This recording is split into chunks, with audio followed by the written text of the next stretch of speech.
see the reaction and we don't see the potential that people have, especially living in predicaments like I just told you about. Because when you put people in a science project, in a science experiment, devoid of resources, the natural thing to do when your Maslow's hierarchy of needs is not met is to do whatever you need to survive. That's just human nature. If I don't have shelter, if I don't have access to fresh food, right? We're talking about COVID, pre-existing conditions. The hood is a cesspool for creating pre-existing conditions. The nearest grocery store is a liquor store.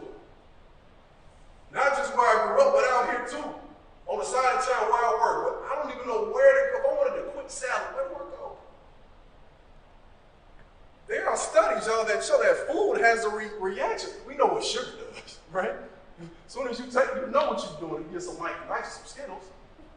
But there are certain types of food that make your brain respond and act a certain way. And when you're devoid of nutrients, you start to seek out other things to fill that void. So what if you don't have that spiritual void being filled? And how about people go respond? I was just fortunate enough to have some parents who listened to me. That's the only thing about me. I could have been just like somebody else, because if I'm hitting a grown man for no reason, what could that have grown into? You understand what I'm saying? So in my life, as I'm sitting there in that moment, I'm thinking about all these instances that shaped who I was.